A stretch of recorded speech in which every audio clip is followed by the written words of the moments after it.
This is The Joe Gaither Show on BamaCentral.com.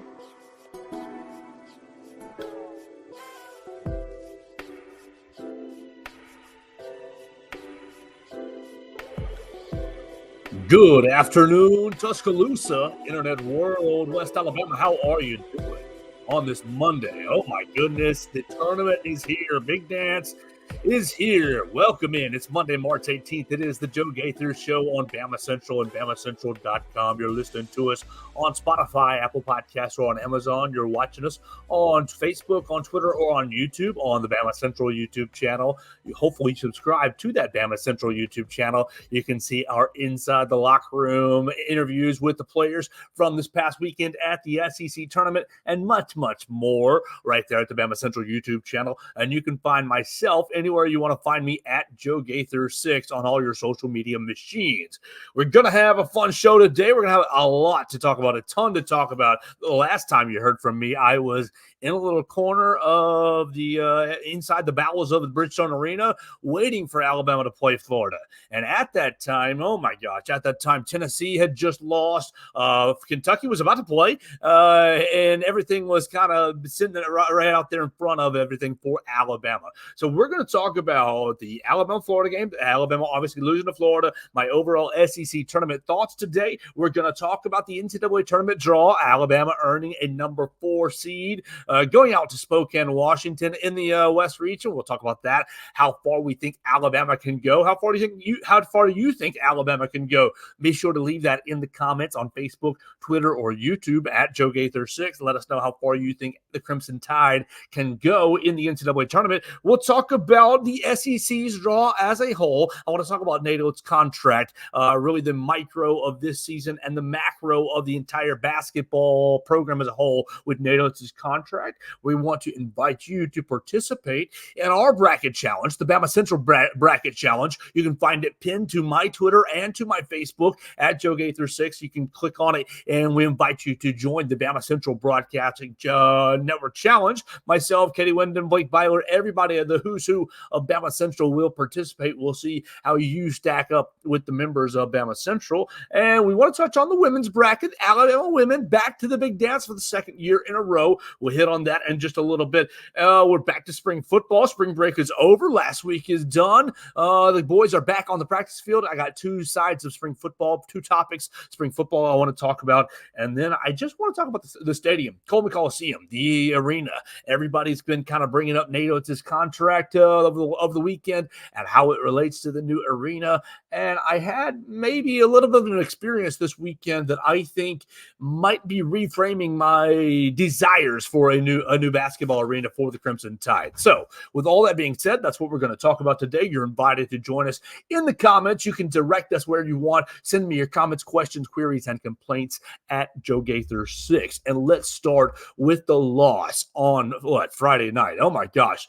Friday happens and you think everything's breaking your way. I'm sitting there right there enjoying Texas A&M and Kentucky, and it was incredible. It was an incredible experience watching Texas A&M battle Big Blue Nation right there in front of me. We got to thank the SEC basically putting us right there on courtside, and Kentucky loses, and everything's like, oh my gosh, it's right there in front of you. You're the top seed, Alabama. You are the prohibitive favorite in the tournament. And I know I got a lot of backlash on the social media machine for saying that, but yeah, Alabama was the prohibitive favorite. You're the top remaining seed, not to be. The Crimson Tide taking on Florida, looking for a win in the rubber match, losing 102, 102 to 88, giving up another 100 points to the Florida Gators. And what was it? It was a carbon copy, almost more or less, of the game down there in Gainesville. Look, Alabama came out on fire. And I look at my buddy Blake Byler and Katie Wyndham, and I'm saying, okay, we might be in for a long weekend. The Crimson Tide might have flipped the switch. All the rest that we had talked about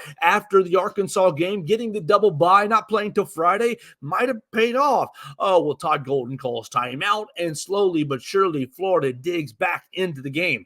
And look, here's my problem with this year's Alabama basketball team. Do I love covering them? Do I love being a part of the coverage for BamaCentral? Oh, absolutely. Has it been a fun basketball team? Sometimes it's been fun, but the frustrating aspect, and we'll get into it with the macro versus micro conversation for this year's for the basketball program, is the fact that whenever they've taken a punch against a quality opponent, you've seen it, 4 or 5 times now on the year, at Tennessee, at Auburn, at Kentucky. You go down to Gainesville, and this was the SEC tournament. So what? This was the 5th time, right?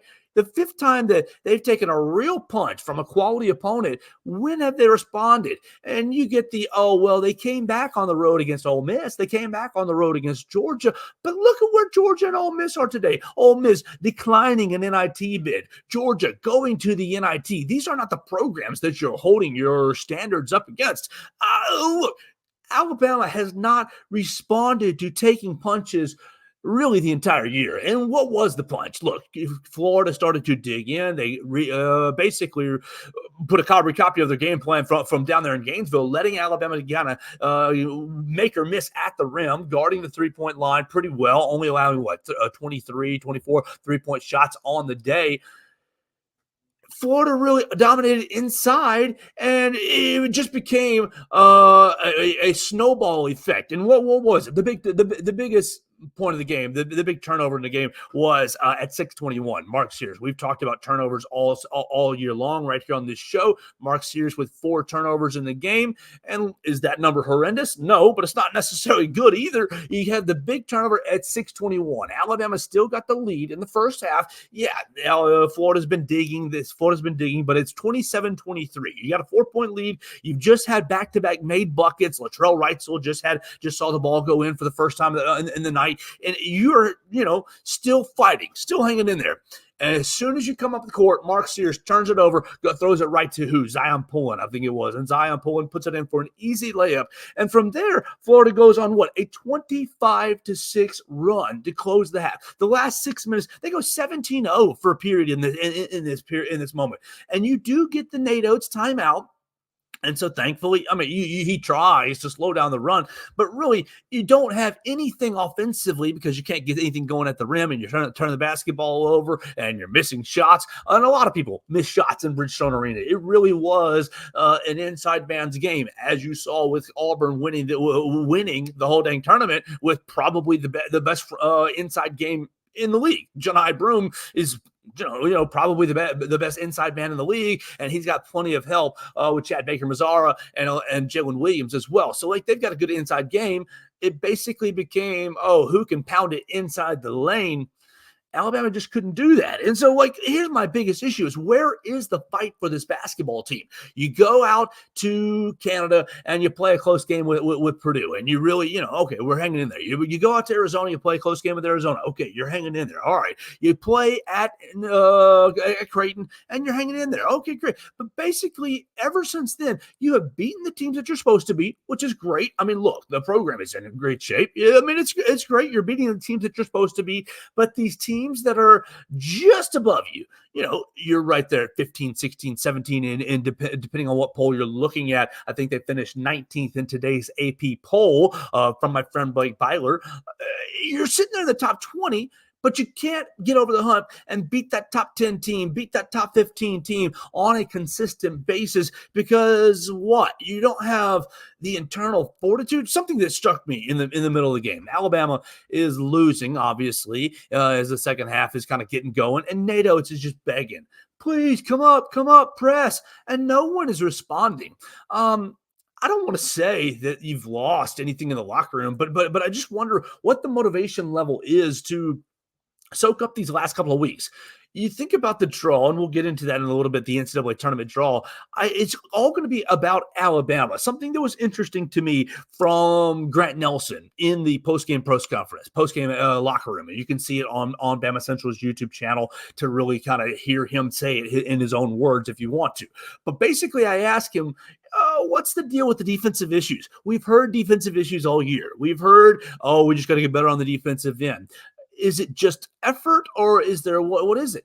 And Grant essentially says that we as in the players, we have to get to a point where we can call each other out and hold each other accountable, and basically realize that it's not from a malicious point of view, that it's not a, hey man, I hate you, you're not getting back on defense. It's a, hey, get back on defense, we need you. It's a teammate thing, is basically kind of what he was saying. It's not coming from a bad place, but from a teammate standpoint. And that just struck me. Who is the leader? Who is the internal? Like, of course, you see Nate Oates on the sidelines begging to play defense, and you see the three assistant coaches all looking at each other like, oh my gosh, we don't have an answer either. Who is the inside? Who's the player in the huddle who's rallying everybody? And do you have more than one of them? I don't know that you really have had that with this year's team. I mean, it's been a great offense. It's been a lot of fun to watch on the offensive end. But when things are snowballing out of control, who is stamping their foot down and saying, we're getting a defensive stop on this possession here, and then we're going to go down the floor and get a quality basket? Look, I'm not really here to cry about makes and misses, because a lot of the times, if you're taking good shots, then you can live with makes and misses. The issue with me for this Alabama team is effort, consistency and effort. It's not so much about talent and skill, because the talent and skill is there, and you've seen and really liked the way that the offense has gelled together, considering all of the the misfit parts that you basically had to deal with in the offseason to get everything together. It's just the consistency and the effort. And so as you look back on the SEC tournament and you look at the Florida loss, was Florida good? Absolutely. Florida earned it. They played their tail off. They played as hard as they could from start to finish. Well, not the first 4 minutes, from about the 16-minute mark in the first half all the way on. So what's that? 36 minutes, the last 36 minutes of the game. Alabama just seems to, we got punched in the face, we're going to go into a shell here. We're getting punched in the gut, we're going to go into a little bit of a shell here. And so that's been where the source of the frustration has been, covering this basketball team, watching this basketball team this year, and wondering how far they're going to go this year. Just a couple of other things on the basketball game, the actual game. Rylan got back into the fold, and you kind of wondered and thought, okay, you get everybody back to full strength. Rylan played 19 minutes, but after the game, he said, I didn't really practice that much during this week. This was kind of like one of the first few times that I've gone full go. And he had 7 points? Great, good for you. But you were 2 for 7 from the field. You were 1 for 5 from the 3-point line. And it's just like, oh man. Now, you don't want to blame it all on Rylan. Nobody shot well from the 3-point line. Mark Sears was 0 for 4, right? Latrell Reitzel didn't make one from behind the line. Sam Walters, good for him, 2 for 4. But no one was really that good from deep. But Rylan, I wondered to myself, if you don't play him through the week, if he's not practicing through the week, I wondered, 19 minutes seems like a little lot, a little bit much. I would have liked to have seen a little bit more, and now this is just a personal preference, a little bit more Mohamed Diabate. You get 3 minutes out of Mohamed Diabate, doesn't record a single stat. Now he's 0 for 3. Now it's -3 in the stat sheet. But goodness gracious, you got a guy who's giving you consistent effort, giving you a lot of high energy. I know the offensive skill is not always, it's not as good as the other guys on the floor, but you're lacking in energy, you're lacking in effort, you're lacking in maybe consistent want to. Obviously, there's things going on behind the scenes. There's practice, things happening at practice that I'm not privy to. I just would have liked to have seen maybe a little more Mohamed Diabate in the game. I did think it was a carbon copy of the game down there in Gainesville. Obviously, Florida didn't get to the line 46 times. They got to the line 36 times. Did a little bit better playing without fouling. But you battled on the boards the first little bit, and then Florida slowly, basically ate you up inside with Tyrese Samuel. I mean, a lot of the attention's going to go to Walter Clayton Jr., and it should. It was his third game against Alabama where he went over 20 points. But Tyrese Samuel basically owned the interior, especially during the points of the game where Florida's pulling away, where they were getting easy buckets. He's 7 of 14 from the field, right there on the inside. He got to the free throw line 4 times. He was 4 for 4.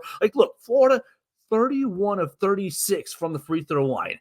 That's an incredible percentage, but you're putting them on the line way too much. You got to. Now, a lot of that is credit to Florida taking it to the rack and being aggressive.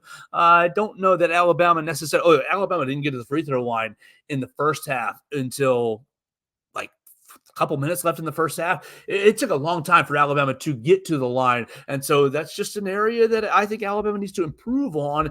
You've seen that kind of become maybe a bit of a detriment over the last couple of weeks. Alabama, what's that? Their fourth loss, 4 out of the last 7 or so. So look, all you could do is move on, and move on is what we're gonna do. We're gonna talk about the NCAA tournament pod, but first I want to talk about the tournament as a whole, the experience, Nashville, everything that I saw, everything that I experienced. It was the first time for me at the event. The last couple of years in media, I've been a home base guy, and so it was my first time at the event. And I gotta say, I was blown away. I was impressed. Now look, I'm a big pageantry and feeling and school spirit kind of a guy anyways. And so to step into the arena the first time, to have Mississippi State and Tennessee playing on that Friday, and to see just all the colors, orange, maroon, crimson, blue, all over the place, everybody kind of cheering one way or the other based on if the school that's on the floor is their rival or not, or if it will help their school or not. It was just very interesting and kind of amazing to see all the fan bases descend on Nashville. And now, obviously, we were only there from myself Thursday till Saturday morning. So you got 2 nights out in the city, and it was beautiful. It was a great time to be there. Obviously, it was really a great experience to be out in the city and to mingle with the other fan bases. I would put it on your bucket list if it's something you've thought about. Obviously, 2 years ago when Alabama won the tournament, the Crimson Tide took over Bridgestone Arena on that Sunday, and it seemed like Auburn did that on Sunday, winning their tournament yesterday. Look, I know it's the rival, it's Alabama's biggest rival, but Auburn played their tail off, and they played a great tournament. Now, did they get officiated a little bit favorably because they are very, very aggressive? I think so, but they played their tail off. They played smart. They played inside out. They played through their big man. And most importantly for Auburn, they played with maximum effort. There was never a time that Auburn was on my TV or that Auburn was on the floor in front of me where I thought that team's not playing hard. I mean, you've heard Bruce Pearl through the season. We made fun of him a little bit earlier in the season, talking about some of our players don't need to shoot as much, and we got players on the field on the court shooting too much. But what they have and what they're lacking in shot making, what they make and miss, it comes and goes. What doesn't come and go for Auburn is their effort. And so it manifests into an SEC tournament title, and you congratulate them on the other side of the state. It kind of stinks watching everything, but look, that's just proof that the state of Alabama is very, very, very healthy in basketball, obviously with UAB and Samford making the tournament as well. 4 teams from the state going to the NCAA tournament, with Auburn basically kind of taking the big crown with the SEC tournament title, and you send them congratulations. Yeah, it stinks. Maybe Alabama can we'll keep swapping it every other year back and forth with tournament titles. That would be that'd be awesome for the state, and I guess the rest of the conference would get jealous of Alabama. Now let's talk about the NCAA tournament draw, because we're moving forward for Alabama. The next thing's the next thing. You got one life to live, and you're playing on Friday. Your life is on the line on Friday. You've got Charleston. You're going to Spokane, Washington. First things first, Spokane, Washington.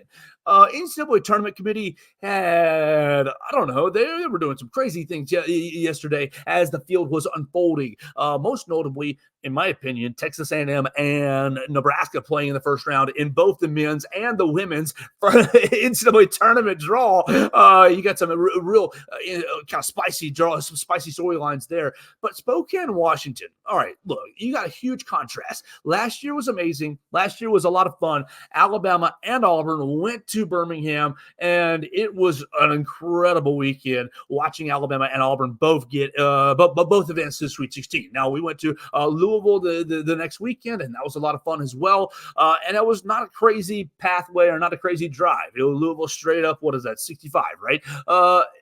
Spokane, Washington, what the heck? You've got 3 teams in the state, UAB, Auburn, and Alabama, all going to Spokane, Washington. Our man Blake Byler is going to be going over there, and we appreciate Blake for hopping on a plane. It's a 30-something hour drive. If you want to make the drive, 30-something hours in the car. Flights are expensive. It's going to be tough to get there. And so while you balance, last year was super awesome. Last year was incredible having the event right here in our state. Really, really brutal. Now, and especially for Auburn. And I'm going to say that because really brutal for Auburn in two facets. Look, Alabama faded through the back half of this, through the last month of the year. Alabama's last month of the year was riddled with injury, Latrell Wrightsell and Ryland Griffin. It was riddled with road blowouts at Tennessee, at Kentucky, and at Florida. It was not really that good. So they faded. They were on the 3 line. They were flirting with the 2 line, and they faded to the 4. Now, Alabama's draw is really, really good, I think, as far as on the court. But as far as sending Alabama themselves, the University of Alabama, to Spokane, you kind of get what you get and you don't pitch a fit. I'm sorry. That's kind of the way it works if you fade that way down the stretch, in my opinion. Now, for Auburn, they did the exact opposite. Auburn is peaking. Auburn is peaking down the stretch of the season. Now, they didn't win the SEC regular season due to kind of losses down the stretch, but they played very, very well, and it culminated with this past weekend. And if you want to give Auburn the 4 seed, okay, that's fine. I don't agree with it. I think that's a bit underseeded. Okay, but if you want to give them the 4 seed, fine. You don't throw them in the same bracket with UConn. But you don't throw them in the same bracket with UConn, and you don't throw them all the way to Spokane, Washington. Now, some of that is just the way that regionals work and politics go. Look, you look at the rest of the 4 line. Isn't Duke on the 4 line as well? So, of course, Duke's going to go up to Brooklyn. Look, imagine getting that ticket. UConn and Duke in the same little pod. It's going to be crazy up there in Washington with UAB, Alabama, and Auburn. But I imagine, I guess, if you've already cleared the threshold of the travel, the ticket prices are not going to be that much. You've gotten into a select club, I'm sure, if you've cleared the travel threshold. And we wish you luck. I'm not going to be there just because of the distance. I wish I were. We're sending Blake Byler, and Blake, we wish you great luck getting out there and being safe. It's going to be a long flight, my man, but we appreciate Blake Byler going to be covering it all for us at BamaCentral.com. Make sure you follow him at Blake Byler 45. Now, as far as the actual basketball couldn't have broken any better, honestly. Well, you think about trends, and Charleston is trending up while Alabama's trending down, but on the floor, look, how bad, what has Alabama done against mid-majors all year long? Alabama has blown mid-majors out of the water. And so I don't know that you're going to have too much of I think it's going to be an up and down ball game as Charleston is one of the better scoring teams in the country, 80-something points a game as I'm losing my tab right there. Yeah, 80 and a half points a game, tied for 41st in the country. But as far as KenPom goes, Charleston is 98 in KenPom, 58th in adjusted offense. So they're averaging 113 points per 100 possessions, and they're 176 in adjusted defense. So pretty bad on adjusted defense. Now, their strength of schedule adjusted metric is 225. So they haven't really played a whole lot of competition. Now, if you look at their metrics over the last couple of weeks, they are trending upwards and have been playing better basketball than Alabama. But let's just be honest with ourselves. They're playing in the CAA, which is the Colonial Athletic League, I think is what it is. But playing much worse competition. I think Alabama is going to have a pretty. I hate saying this just because of the way it's been so hard to trust the Crimson Tide. But I think Alabama is going to have a pretty good little win, easy little win. I think they're going to get to 100 points, and it's going to be something like 100 to 70 or something like that, 175, 100 to 85, right in that range. So you're going to live comfortably. I think Alabama is a 9.5 point favorite. You're going to cover that line. If I'm a betting man, you're going to cover that line on Friday night. And what does that do going forward? You get a win against a mid-major team. When was the last time Alabama had a win against a mid-major team this past season? Let me pull up our schedule. Was it Liberty? That's what's coming off to my head. You beat Liberty pretty good over there in the BJCC. Yeah, let's see. In the CM Newton Classic as the RollTide.com loads, because it is the worst interface since they changed companies. Oh my gosh. And it's not just RollTide.com. It's every college athletics site that you go to is horribly loaded. All right. So in the CM Newton Classic, Alabama beat Liberty 101 to 56. And then they went from there to reel off 4 straight games in a row before losing to Tennessee. Would you like to win 4 games in the tournament? or at least two. Come on, two games in the tournament before playing number 1 seed North Carolina. I think a big win against Charleston. Oh my gosh. Now it might just be my gunk gland tweaking right here. I think a big win against Charleston could propel this team, could remind this team what they're capable of, and send them into the Sweet 16 as they'll be playing the winner of Grand Canyon and St. Mary's. Now, the Ken Palm rankings, so St. Mary's as the 5 seed, 20 overall, 45 in offense, 16 in defense, just enough of the recipe that could beat you, Alabama, really and truly. And then Grand Canyon, 53 overall in Ken Palm, 63rd in offense, and 51st in defense.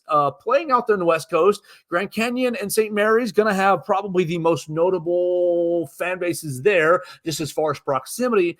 And they're popular upset picks for Alabama. I'll just let you see outside of the Crimson Tide bubble, it is a popular upset pick. Charleston, not so much, but Grand Canyon and St. Mary's, whichever one that you were picking in that first round, I'm picking.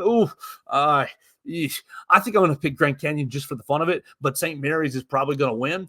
But that's a popular upset second round pick, and so you just got to be aware of that from an Alabama perspective. Not a great deal of faith outside of the Crimson Tide fan base for Alabama getting to the Sweet 16. But my man Blake Byler is going to write a piece later in the week that you're going to want to pay attention to, outlining how difficult it is going to be to prepare for Alabama in just a short stretch. So whoever it is, St. Mary's or Grand Canyon, they're going to have just a day and a half to prepare for Alabama. It's going to go Friday. You'll get Saturday off, and ideally, Alabama, if they win, if they take care of the business against the College of Charleston, is going to play on Sunday to get to the Sweet 16. From there, all bets are off. The bracket is crazy because you're paired up with North Carolina, right? You're paired up with North Carolina. You're paired up with Mississippi State as well. Mississippi State and Michigan State. I think Mississippi State, the SEC squad beats Michigan State. They barely got into the tournament. And then I think North Carolina is going to take care of our SEC brethren. And do you like the draw Alabama against? I mean, look, North Carolina was the last 1 seed in the tournament. I think if you get through the St. Mary's bracket, do I like your odds of getting to the Elite Eight? I think it's better than it would be if you're playing against Purdue or if you're playing against UConn. If you're playing against who's the other one seed? Houston. Yeah, it would be much better against North Carolina than if you're matched up against Houston, Purdue, or UConn. So you roll your dice with this. At this point, you're happy with where you are. You just roll your dice and you see where you go from here. All right, so that brings us to macro versus micro for this Alabama season. And we've hit on a lot of these topics already. But Nate Oates in his new contract, he basically agreed to the new contract extension last weekend. It's going to keep him in Tuscaloosa. It was announced, hour and a half before the ball game against Florida, and Florida promptly decimated Alabama, and that looked like a little bit of egg on your face, Greg Byrne and Nate Oates, just a little bit, maybe for the simple-minded people. I think the extension is a great thing. The extension is a great thing, and it is a sign of Nate Oates' demand. Obviously, if you're not paying attention to the college basketball world, Michigan fired their coach, fired Juwan Howard. Indiana has said that they're keeping Mike Woodson, but that still kind of seems like a little bit of a gray area. Louisville fired their coach, and you never know what's going to happen with Tom Izzo in Michigan State. Is this going to be his last run, or is he going to be, one more year and done? You basically got out in front of the Michigan crowd. Nate Oates, Romulus High School up there in Michigan. That's kind of where his roots are from. So you basically keep Michigan away by getting the extension done, and you hear a mixture crowd. Oh, boo, boo, boo! You lose on Friday night. Oh, boo, boo, boo! You've only got to the Sweet 16. You haven't. Okay, all right. Nate Oates, the last 5, he's finishing his 5th year right now. He's finishing his 5th year. You've gotten to 4 NCAA tournaments in a row. You've won 4 SEC championships in the last 5 years. The last 5 years, you're recruiting at an extremely high level. You've got 2 McDonald's All-Americans coming into the program next year. And really, depending on roster turnover, you might have a lot of continuity, a lot of things to build off of. Everybody who's frustrated, and I think that in the micro, that there is room to be frustrated. you can be frustrated with the way that this season has gone, just from the standpoint of lack of growth and maybe a little bit of a lack of improvement from January, especially on the defensive side of the ball. But really, in the macro, the huge outside perspective, we all know this. We've done this before. You lost 3 assistant coaches. You brought in 9 new scholarship players. You basically got an island of misfit. You went out to the transfer portal and you got the island of misfit toys. Look, are these guys good players? Yeah, but do they fit perfectly well together? Not necessarily. You've seen the personnel problems on this team. Oh man, the center that you got to replace your 7-footer who went to the G League late, has a busted foot and has barely played. Now, is that Muhammad Wagi's fault? No, but it just is what it is. You've got an immobile man in the middle, and so you replace him with who? Grant Nelson. Oh, Grant, you're supposed to be a 4. Now we're playing you at the 5, and everybody's upset because you're fouling out because you're playing against guys who are a lot heavier than you are and a lot more experience playing in the post than you are. Come on now. There's a bit of growth here and grace here for this team. I think we heard it with Coach Wim Sanderson last week, and we appreciate him joining us last week. If you missed Coach Sanderson's interview, you can hear it on all the platforms. But Coach Sanderson basically outlined how healthy the program is right now. You've got a 4 seed, right? A 4 seed in a down year. A 4 seed in a down with quotation marks in a down year. And you're sitting here all disappointed. I think Alabama basketball fans need to realize how far the program has come under Nate Oates. And really, while, I do think it's like a small possibility Alabama could lose to Charleston in the first round. And I think it's a larger possibility that Alabama could lose to St. Mary's and or Grand Canyon in the second round. More so due to Alabama's lack of internal toughness than the other team's skill. But you combine all the factors, I think that, this team can go all the way to the Final Four, or it can be out in the first round. Does that mean that Nate Oates is a success or failure? Either way, no. I think the success is evident, is easy to see with the consistency, the raised level of consistency, the raised level of expectations, and really delivering upon those expectations. Coach Oates will be the first to tell you. You ask him in a private moment, I bet you he'll be the first to tell you we should have won the SEC tournament this year, played better in the SEC tournament, especially with the way Kentucky and Tennessee went out early. I think he would have told you. I mean, he basically did tell you at the podium, if we had Latrell Wrightsell, we should have won the SEC championship, the regular season championship.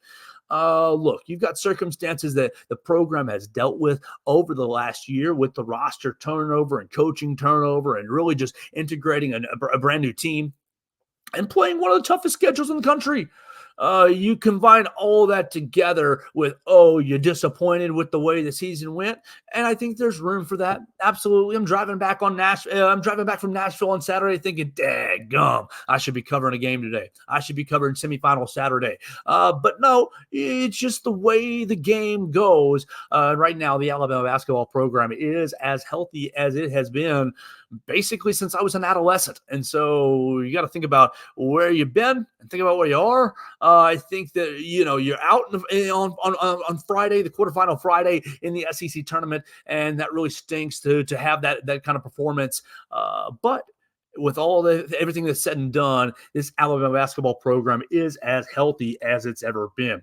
I want to invite you once again, if you're watching us on Twitter, on YouTube, on Facebook, to participate in our BamaCentral Bracket Challenge. You can find it. It's my pinned tweet on Twitter right there at Joe Gaither 6, and it's my pinned, Facebook post on Facebook at Joe Gaither 6 as well. You can jump into our BamaCentral Bracket Challenge, see how smart you are against our man Blake Byler, against myself, Katie Wyndham, and others here at BamaCentral. Show off your skills. There's no prize at the end of the table, but there is no entry fee as well, so it's all for fun. We invite you to jump into the bracket challenge right there pinned to my tweet. It's ESPN, and then we will put that into the show story for today as well. Let's touch on the women's bracket before we go into spring football and before we finish with Alabama, a little bit of Coleman Coliseum thoughts. The women's bracket. Okay, let's see. NCAA women's bracket. Alabama earns a number 8 seed and gets to the NCAA tournament for the second year in a row. 3 out of 4 years, the Crimson Tide has now been to the tournament. And now what's that? That's the third or the fourth year in a row. Third year in a row with 20 wins or more. And look, I'm going to be hard on myself right here because have we covered the women's basketball program very much or very well? No, we haven't. But I think that I think that they're getting to there. I think they're getting there. They're almost there. Look, you start getting a little more noise in the tournament, make some now. I'm excited about them in the tournament. They're playing Florida State. They're playing Florida State over in Austin, Texas. If you're not familiar with the women's bracket, basically the one seeds get to host a lot of the higher seeds get to host regionals. So they're going to play Florida State. And if they win, they get to play number one Texas over there in Austin. So it's a home game for Texas. Going to be a huge challenge for the Crimson Tide. But second year in a row, last year Alabama goes and loses in the first round of Baylor, right? Yeah, loses in the first round of Baylor. Then two years prior, they got to the second round and lost. But big congratulations. They finished well. They got an 8 seed. It's just a sign of continuing growth for the Alabama women's basketball program. Now they're playing on Saturday. I believe they're playing on Saturday against Florida State, and you'll be able to check them out on the ESPN family of networks. And we'll keep you covered right here at BamaCentral to see if they beat Florida State. I think they're going to be favored against Florida State. Florida State finished, 5th in the ACC. Alabama finished 4th in the SEC. And just like with every other conference, the SEC women's basketball is super strong, as evidence with South Carolina, the 1 seed, LSU, a 3 seed. I think you had Tennessee's in Alabama's bracket with a 6 seed. So really strong schedule, strong conference again for the SEC. So we'll just see how it goes and see how the ladies go. Look, you go out, you beat Florida State, you get over to Texas, and you just see if you can bloody their nose and hang in there with them. See if you can take the game late. See if you can take them into deeper water and get a big upset. That'd be awesome. That'd be amazing. We'll keep you covered right here on BamaCentral and BamaCentral.com for the women's tournament as well. All right, so let's get into spring football. Spring break is over, and we're getting back to the spring football field as Kalen DeBoer is welcoming the media back to the practice field this week. Let's look at our schedule here. Nothing today. It's Monday. Nothing today. Tuesday, no interviews. We got practice at 3:25. Nothing's going on for us. On Wednesday, you got pro day. Wednesday's going to be a lot of fun in the facility. You're going to have pro day. We're going to get to see Terry and Arnold for the last time. Really, we're going to get to see Kool-Aid McKinstry, J.C. Latham, really the who's who going to the draft. Chris Braswell and Dallas Turner as well, and get to have some interviews with those guys, see how their last couple of months have gone. Thursday, Coach DeBoer gets back in front of the podium. Now, what is our day? March 21st. Yeah, Thursday's our day to watch practice at 3:25. Thursday's our day to be back over there, so you're going to get a lot of video from us at BamaCentral.com and right there on my social media feeds at Joe Gaither 6 from me and from Katie and from Blake. It's going to be a lot of fun to be back in the facility on Thursday heavily watching practice again, and we'll get Coach Kalen DeBoer again. Nothing on Friday for the media, so you're not going to get a whole lot of coverage there. Saturday, we get to talk to defensive players and assistants in the morning, 11 o'clock. That's going to be fun. Wake up and go ahead and get it done. Talk to the defensive players and assistants. We talked to defensive players and assistants 2 weeks ago. It's going to be fun. I bet they send out a new set of 5 and a couple of different coaches to get to know on Saturday. So with that being said, what am I going to be looking for on Thursday? The last time we had spring practice and spring practice discussion or viewing period, we talked a lot about the defensive backfield.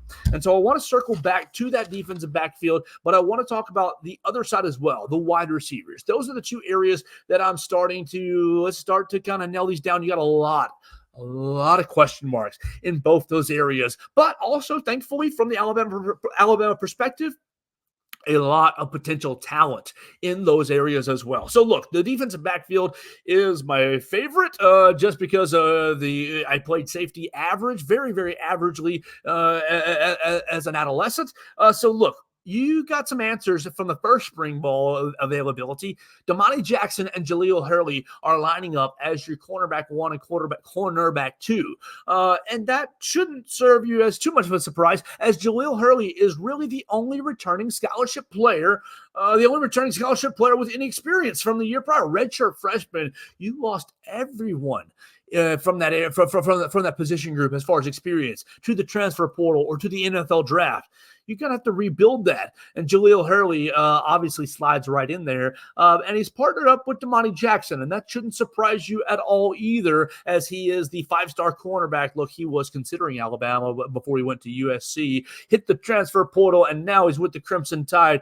He was imposing, physically imposing, really big corner going through the drills. Now, we only got to see 20, 25 minutes worth of drills, but he was really, really imposing, standing with the rest of the guys. And then you talk about the 4-2-5. You're going to be finding lots of different roles for your Malachi Moores, your Tony Mitchells, your Devontae Smith, and Keon Sabb. I think those four are going to fill your back three positions, really. You got the two, you got corner one and corner two, but you got your back three positions that are going to be kind of versatile. And Devontae Smith probably playing really deep.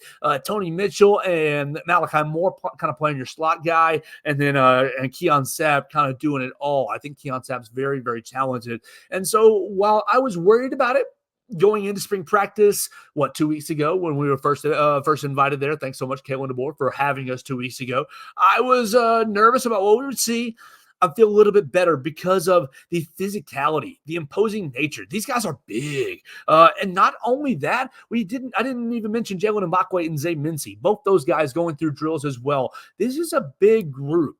And so if you get these guys all on the same page, physically speaking, I think that they're going to be just fine. It's going to be a matter of learning the defense, learning the terminology, and calling the same coverage at the same time. Everybody running the right coverage so they don't bust and leave anybody open. And with Malachi Moore in the back there, I'm feeling much more confident there. Malachi really getting everybody on the same page for the last couple of years and taking on that responsibility once again this year. Now, for the offensive side of the ball, I think this is where you got a lot of more question marks. The wide receiver room. You saw Jermaine Burton. He's in the NFL draft. He's going to be a pro day. Great. You saw Isaiah Bond hit the transfer portal, go over to Texas. Great. Enjoy yourself. Hook 'em horns. But you've got a lot of question marks in the wide receiver room, and how does it fall out? Now, look, all the excitement is on Ryan Williams. All the excitement is on Ryan Williams, the 2024 reclassified player coming from Saraland. He's not here yet. You're not going to see him. We're not going to see him at practice on Thursday. He's not enrolling until May 28th. May 28th is spring, is summer one.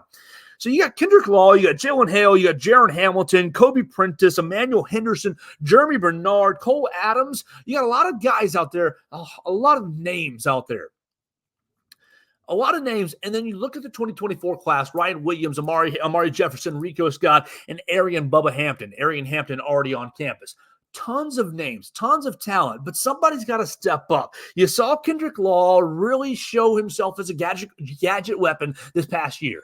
Can he do it down in and down out? I think he's a really aggressive player. I think he's a player who plays on 10 all the time, and that's really, that's the first trait that you need. I think he plays on level 10 pretty much all the time. Can he be consistent running routes, making decisions in his route running, and catching the football in the open field? We've seen him with the ball in his hand, explosive, lots of fun.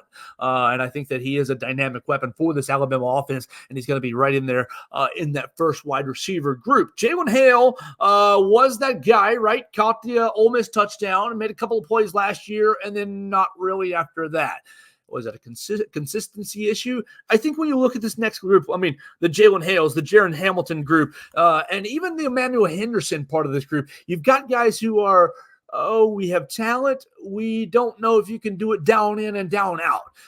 And with the new wide receiver coach, Jamarcus Shepard, hopefully he'll be able to develop that consistency at a little bit higher level. Now, Kobe Prentice, I think you've seen a little bit more of that consistency. So as far as, look, if I am Kalen DeBoer and I'm rolling out the wide receivers right now today, which I'm not, and thankfully, thank the Lord for that, I'm throwing out probably Kobe Prentice, Kendrick Law, and Jalen Hale as my first three. And then I'm saying Jaron Hamilton, Jeremy Bernard. Yeah, how do you forget about him? Shoot, idiot, dummy. Come on, Joe. Jeremy Bernard, the transferee from Washington, how is he going to fit in? Does he immediately slot in as wide receiver one? Now, when I was at practice 2 weeks ago, I wasn't assigned to the wide receivers. I was assigned defensive line and running back, so I really didn't watch them, and they were on the opposite side of the field. How does Jeremy Bernard, his experience in the offense already, does he supplant Jalen Hale? Does he supplant Jaron Hamilton? And really and truly, does it allow Ryan Williams time to develop? He takes pressure off Ryan Williams. Ryan's going to come here in the summer, and you expect him to immediately be wide receiver one? I think that might be a little bit foolish. Do I think he's capable of becoming wide receiver one before the year is over? Yes. Yes, I do. I think he's that special. But with experience from Jeremy Bernard, I think that allows the rest of the room just a little bit of time to kind of acclimate to the offense. So really, I think that as you've gone through one spring practice week, the media was allowed to see one spring practice and kind of gather questions and kind of dissect what we saw. And obviously, I read a lot of my colleagues' work, and I listened to a lot of my colleagues and coworkers right here at BamaCentral, what they saw at practice. I think our big question marks for the Alabama Crimson Tide are in the defensive backfield. How does everybody fit? And the wide receiver room, what is the rotation? Who becomes wide receiver one? Can somebody be that guy for Jalen Milroe, that guy that he can depend on? Look, I think Jermaine Burton did that some last year, but I'll be honest, I think Jermaine Burton was a bit oversold as Alabama's wide receiver one. Obviously, the Texas A&M game was incredible, and he ran great routes in that game and performed very, very well. But as far as consistency, down in, down out, week in and week out, I think Jermaine Burton left a little bit to be desired. And so you haven't really seen anybody fill that role since the John Mechie, Jamison Williams year. They obviously handled it amazingly. They obviously had great years together. But since that year, you haven't really had the wide receiver one that you can trust down in, down out. It's going to be a lot of fun. And I think that that's the biggest question for this Alabama offense as you kind of get into the passing game and get into this high-flying Kalen DeBoer offense.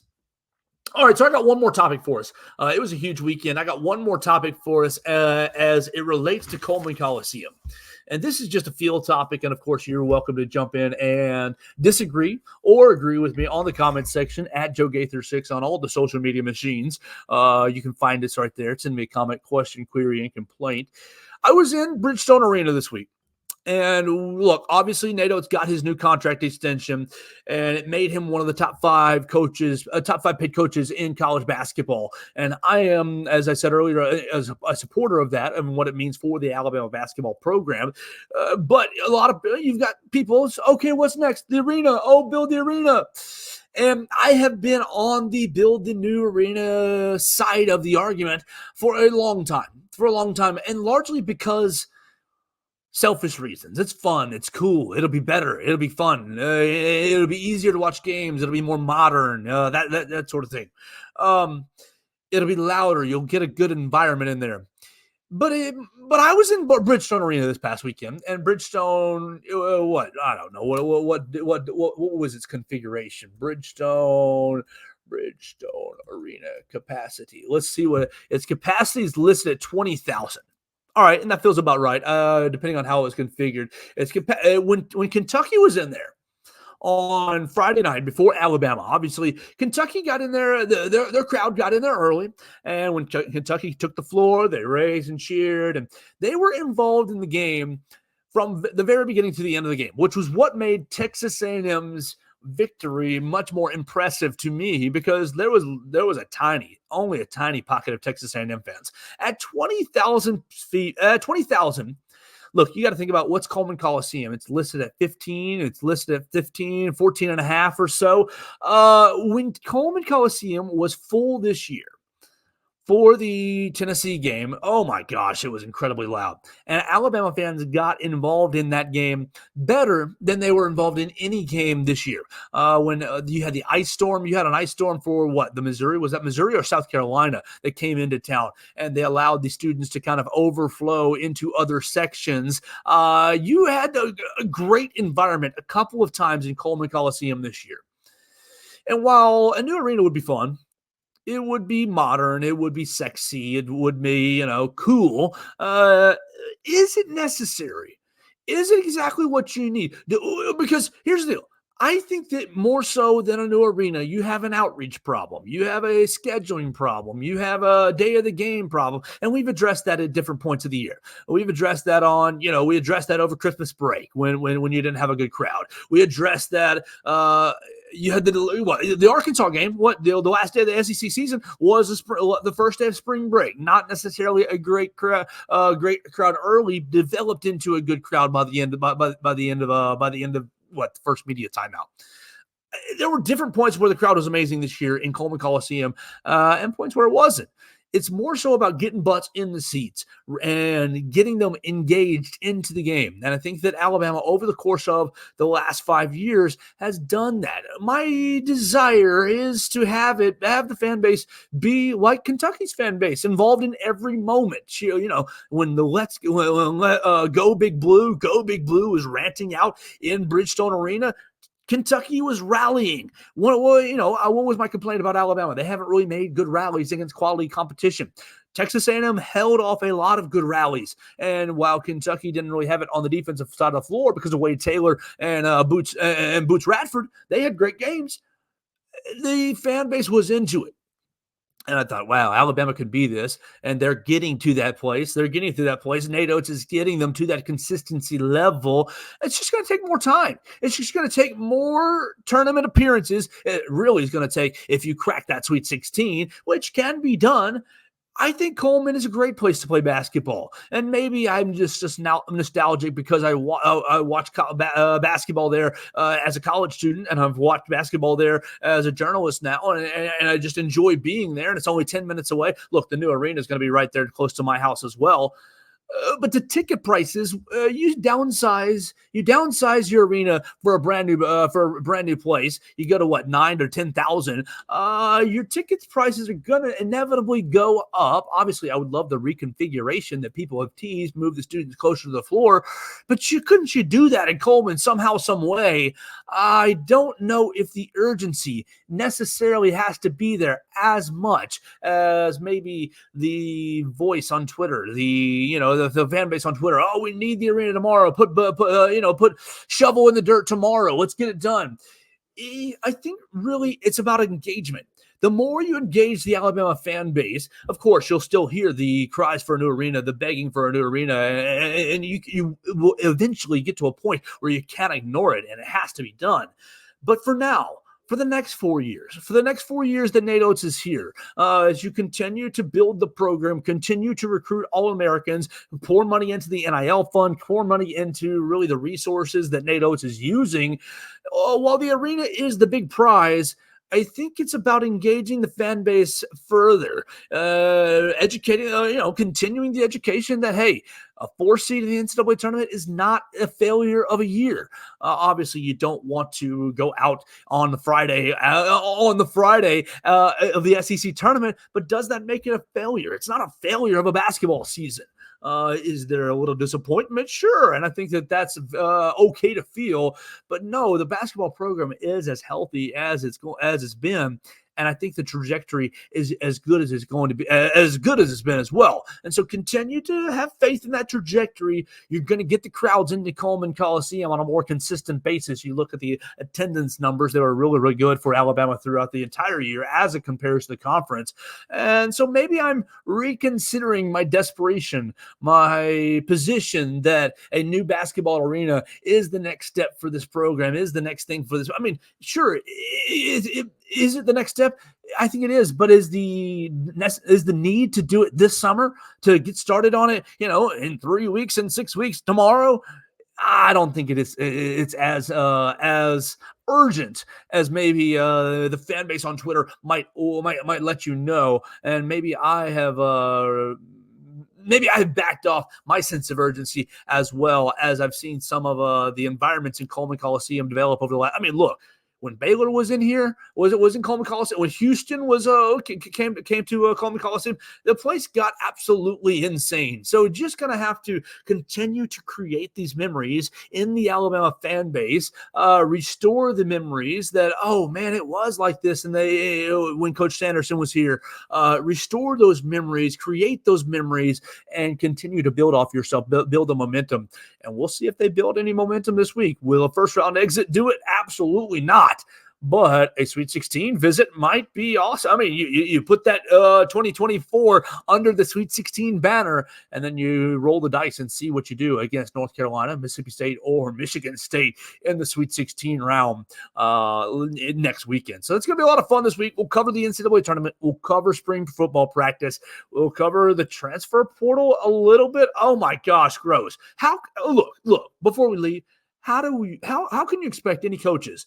You've got the Alabama 3 assistant coaches, and Austin Conch is going to be the coach at UTSA, Texas San Antonio. He's going to stay on staff for the next couple of weeks until the season's over, and that's great. But how can you expect the guys to fully focus on the three teams in the pod, Charleston, St. Mary's, and Grand Canyon, when the transfer portal opened today? What are you supposed to do? Are you supposed to go to Grant Nelson and say, hey, man, are you coming back or not if we win or lose? Dude, things are going to change in the next 3 weeks with this team. Things might change this weekend with this team. But the transfer portal opening today is absurd, absolutely insane. Why did Ole Miss opt out of the NIT? To go ahead and start roster managing. And how much hooey is that? Oh, my God. I think that's a load of hooey. What is from an Alabama perspective, just purely from an Alabama perspective, does Nate Oates and his staff just punt on having those discussions until you're eliminated, and then you are 3 weeks behind, or 10 days behind, or 4 days behind? If Alabama loses on Friday, okay, that stinks. But you're 5 days behind on the transfer portal at that point, if you choose to neglect it now, or do you balance the transfer portal and preparation with the NCAA tournament? How is that fair? How is that fair to the 68 teams in the field? It's not fair. It's not fair, and it's not just an Alabama problem. It's an every team in the field problem. It's every team in the NIT problem. It's everybody who opted out of the NIT to instead ravage the transfer portal. St. John's doing the same thing. It's wrong. It's absolutely it's wrong for the players. Look, from an Alabama perspective, it's wrong for the 13 scholarship players in the roster. How do you go to any of them and say, well, we need to start roster managing. I know the season's not over. I know we could make a Final Four run, or I know we could go out on Friday. Oh my gosh, how do you have those conversations? NCAA, this is an area that you have messed up. And when you want to get control of the NIL, you have to address the transfer portal. It's not right. It's not right to make programs choose between playing in the NIT or roster managing. It's not right at all. It's not right to make assistant coaches balance game preparation in the NCAA tournament and roster management in the transfer portal, scouting in the transfer portal. Because I'm sure you get Billy basketball player coming across your desk. Hey, Billy basketball player's in the transfer portal. We need to look at his tape, see if he's going to be a fit.